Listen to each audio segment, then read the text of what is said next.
Administration کی طرف سے ایک سمری آتی ہے، اس کا وہ ایک روایتی طریقہ ہے۔ اس میں یہ 5 یا 6 نام ہیں، اس میں یہ ہمارے خیال میں یہ 2 نام جو ہے ریکمنڈ کرتے ہیں آرمی چیف کے لیے، باقی 3 ناموں پہ آپ غور کریں۔ تو ضروری نہیں ہے کہ جے ایس کیو کے ریکمنڈ کیے ہوئے ناموں کو وزیر اعظم اہمیت دیں، وہ ان کو اٹھا کے سائڈ پر جو ہے رکھ دیں گے، باقی کوئی تیسرا یا چوتھا 5واں 6واں نام بھی آ سکتا ہے، جس طرح ماضی میں ہوتا رہا ہے۔ تو یہ کوئی نئی بات نہیں ہے، لیکن آئین میں اس قسم کی کوئی گنجائش نہیں ہے کہ آرمی چیف کی تقرری عمر جے ایس کیو یا دوسرے کوئی مداخلت کریں۔ یہ آرمی چیف کا پرائم منسٹر کا جو ہے صاف دید ہے، اس کا حق ہے کہ وہ جس کو لگائے، اور اس کو کسی کورٹ آف لا میں بھی چیلنج نہیں کیا جا سکتا، یہ پاکستان کا آئین کہتا ہے۔ تو اس چیز کو بالکل کوئی ابہام نہیں ہے، بالکل ایک واضح چیز ہے۔ اس پر فیصلہ اب حکومت نے کرنا ہے کہ وہ کیا کرتی ہے، کس کو آرمی چیف لگاتی ہے۔ 27 تاریخ کو جنرل عاصم جو ہے منیر، اس کی ریٹائرمنٹ ہوگی، 2 دن کے بعد پھر جنرل باجوہ کی ریٹائرمنٹ ہے۔ تو ان کی جو پالیسی یہی ہے سمری بنانے نہ بھیجنے کی وجہ کہ ہم 27 تاریخ کو سمری بھیجیں، جب جنرل عاصم ریٹائر ہو جائیں اس کے بعد ہو جائیں، لیکن گورنمنٹ اگر اپنی پہ ڈٹ گئی تو پھر 2 دن پہلے سے ہی ہو سکتا ہے کہ جنرل عاصم کو نوٹیفیکیشن نکال کے جنرل بنا دیں۔ اگر وہ دوبارہ جو ہے 4 اسٹار جنرل بنا دیے جاتے ہیں تو پھر ان کی ریٹائرمنٹ ختم ہو جائے گی، پھر ان کا ٹرم اگلے 3 سال کے لیے دوبارہ شروع ہو جائے گا۔ تو پھر وہ اس ریس میں بھی رہیں گے اور جنرل بنیں گے، تو پھر جیسے ہی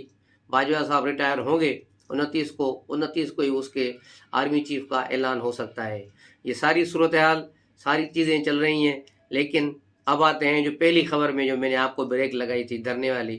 اس پر بھی ایک تھیوری جو ہے چل رہی ہے اسلام آباد میں حلقوں میں کہ عمران خان کو جو چابی کے کھلونے کی طرح 4 نومبر سے لانگ مارچ کی طرح جو چلایا گیا ہے، اس کے پیچھے بھی کچھ لوگ ہیں، کچھ اندر کے لوگ ہیں۔ پہلے 1 تھا، اب سنا ہے 2 ہو گئے۔ ان کی پالیسی یہی ہے کہ عمران خان اپنے دھرنے کو 26 تک لے آئے، اور اگر اعلان ان کی مرضی کے مطابق ہوتا ہے تو پھر جلسہ کر کے واپس چلا جائے، اگر اعلان مرضی کے مطابق نہیں ہوتا تو پھر اس دھرنے کو بڑھا دیا جائے گا، لوگ بھی پیدا کر دی جائیں گے، اس کو دھرنا جو بڑھا کر کے پھر گورنمنٹ پر پریشر لایا جائے گا کہ عوام کی رائے کیا ہے، حکومت کیا چاہتی ہے، آرمی چیف یہ فلاں کو لگائیں، اور پھر آپ انتخابات کی ڈیٹ کا بھی اعلان کریں۔ تو یہ صورتحال پھر حکومت کے لیے بھی مشکل ہو سکتی ہے۔ اس چیز پر بھی غور ہو رہا ہے کہ یہ جو تھیوری ہے یہ بھی جو ہے مارکیٹ میں چل رہی ہے، اگر یہ صحیح ہے تو اب دیکھنا ہے کہ یہ پنڈی پلان کون چلا رہا ہے، پنڈی اس پلان کے پیچھے کون ہے، کون اس دھرنے اور ساری لانگ مارچ کو مینیج کر رہا ہے۔ یہ ساری چیزیں 27 تاریخ کو کھل جائیں گی جب جنرل عاصم کا فیصلہ ہو جائے گا۔ اگر جنرل عاصم کو ریٹائر کر دیا گیا اور اس کے بعد باقی 5 جنرلوں پر غور ہوا تو ہو سکتا ہے پھر نام کوئی اہم نکل آئے، کوئی دوسرا نکل آئے جو جے ایس کیو چاہتا ہے وہ بندے نہ ہوں۔ اب یہ صورتحال بہت ہی کٹھن ہوتی جا رہی ہے، ایک ملک میں ہیجان پیدا ہو گیا ہے، اور خاص طور پہ پی ٹی آئی والوں کو جو ہے بڑی پریشانی ہو رہی ہے، حکومت کیوں نہیں بات مان رہی، اور ان کی ٹویٹر پر آپ دیکھیں گے جا کے عمران، ریاض، دوسرے جو ان کے چیلے چپاٹے ہیں،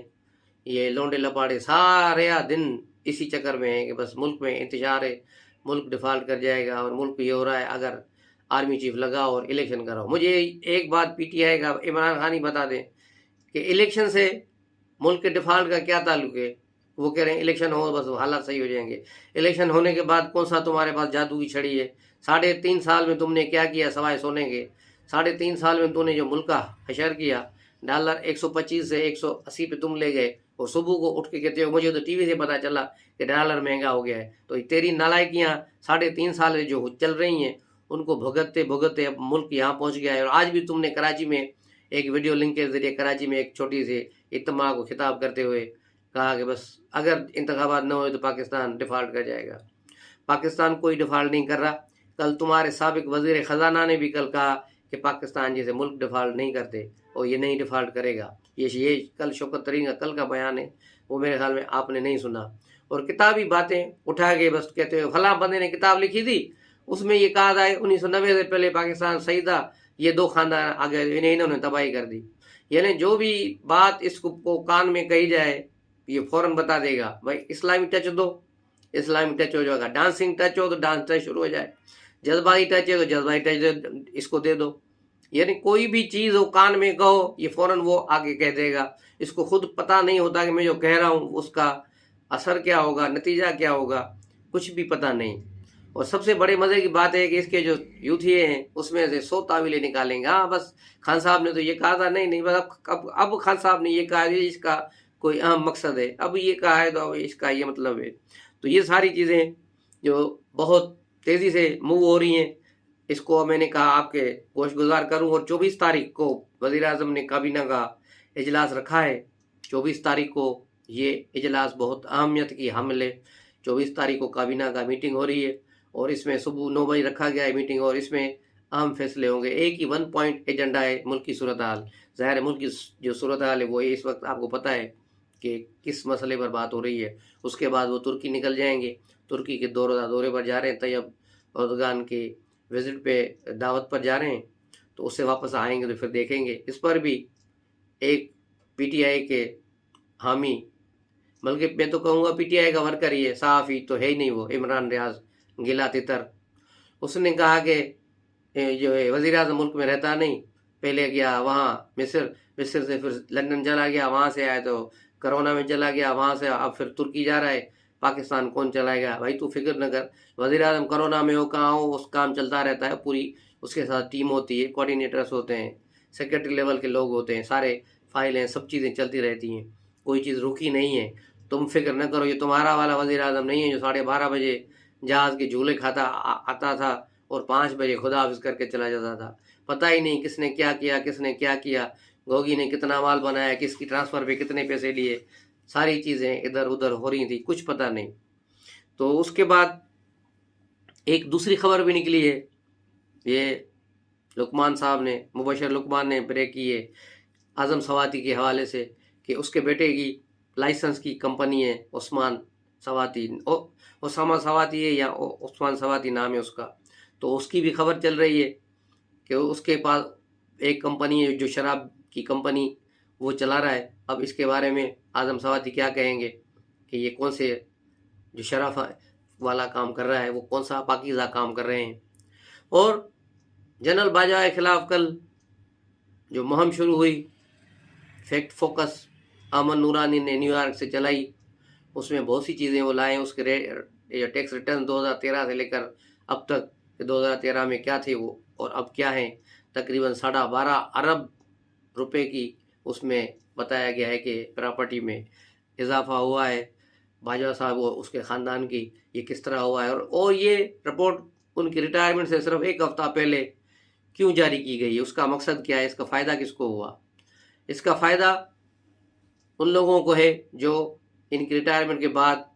اس کے خلاف بہت بڑی بھرپور مہم چلانا شروع کریں گے، اور وہ ہے P T I. P T I ابھی بھی اس کو نہیں چھوڑ رہی، لیکن ریٹائرمنٹ کے بعد تو ان کو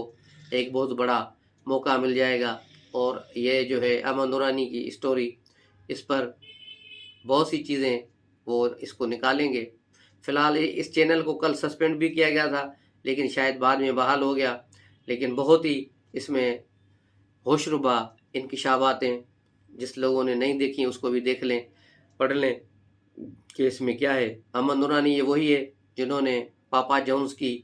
جو پیزا والی کہانی بریک کی تھی اور 9 کمپنیاں نکال لائے تھے، اور انہوں نے اب جنرل باجوہ کی ہیں۔ تو اب اس سے کس نے یعنی اس کو ساری چیزیں دے رہا ہے، یہ کون بندہ ہے جو ایسا چیزیں دے رہا ہے، اتنی اہم چیزیں اس کے پاس کیسے پہنچتی ہیں نیو یارک؟ تو اس سوال کا جواب یہی ہے کہ اندر سے کوئی آدمی ہے، اندر سے جو ساری چیزیں ان کو نکال کے دے رہے ہیں، اور وہ صرف اپنے بلاگز میں یا اپنے ویب سائٹ پہ وہ لگا کے اپنا نام کما رہے ہیں، لیکن اصل گیم کوئی اور کر رہا ہے۔ اب دعا کریں خیر عافیت سے پاکستان میں آرمی چیف کی تقرری ہو جائے اور یہ سارے مسئلے خوش اسلوبی سے طے ہو جائیں، نہیں تو پھر دوبارہ پی ایم ایل نون اور پی ٹی ایم والے سڑکوں پر ہوں گے اور دھمادم مست قلندر ہوگی، اور اقتدار میں کون ہوگا کیا ہوگا ابھی کچھ کہنا قبل از وقت ہوگا۔ السلام علیکم۔